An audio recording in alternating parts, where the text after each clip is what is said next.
আজ রাত 12টার পর থেকেই ট্রেনের টিকিট বুকিং নিয়ে নতুন নিয়ম জারি করল কেন্দ্রীয় সরকার।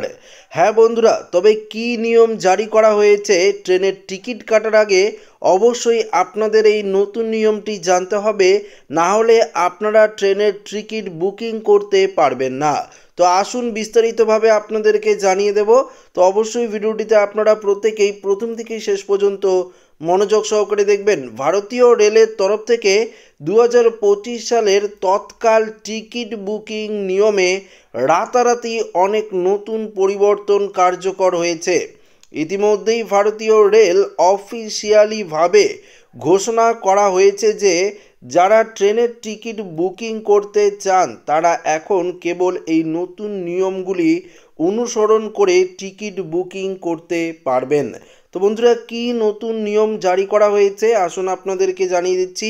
রেল যাত্রীদের জন্য ট্রেন পরিষেবা সহজ এবং উন্নত করার জন্য ভারতীয় রেল ক্রমাগত বিভিন্ন নতুন উদ্যোগ এবং নতুন নিয়ম চালু করেছে। এই প্রসঙ্গে এবছর ভারতীয় রেলের তৎকাল টিকিট বুকিং নিয়মে কিছু গুরুত্বপূর্ণ পরিবর্তন বাস্তবায়ন করা হয়েছে। তো কি বাস্তবায়ন করা হয়েছে দেখুন। আইআরসিটিসি অর্থাৎ বুঝতেই পারছেন, ইন্ডিয়ান রেলের যে ওয়েবসাইট রয়েছে আইআরসিটিসির নতুন নিয়ম, এখন সকাল 10টার পরে তৎকাল টিকিট বুকিং করা হবে না। অনুগ্রহ করে মনে রাখবেন সময় পরিবর্তন করা হয়েছে। আইআরসিটিসির তরফ থেকে এটা কিন্তু অফিসিয়ালিভাবে জানিয়ে দেওয়া হয়েছে।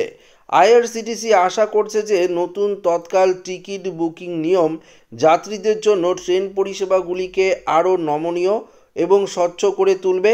শেষ মুহূর্তে ভ্রমণকারীদের জন্য তৎকাল টিকিট আশীর্বাদ স্বরূপ তৎকাল বুকিং প্রক্রিয়া নিশ্চিত করে যে শেষ মুহূর্তেও টিকিট পাওয়া যায়।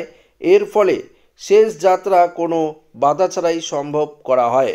তবে আপনাদেরকে জানিয়ে দিই, নতুন 2025 সালের নতুন তৎকাল টিকিট বুকিং নিয়ম অনুসারে তৎকাল টিকিট বুকিং এখন সকাল 11টা থেকে শুরু হবে, যেটা আগে 10টা থেকে শুরু হয়েছিল, তবে এবার কিন্তু 11টা থেকেই শুরু হচ্ছে।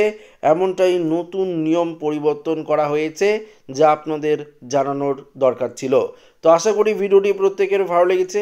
ভিডিওটি ভালো লাগলে লাইক করবেন, বন্ধুর সাথে শেয়ার করবেন, নতুন হয়ে থাকলে চ্যানেলটিকে সাবস্ক্রাইব করে নেবেন। ধন্যবাদ।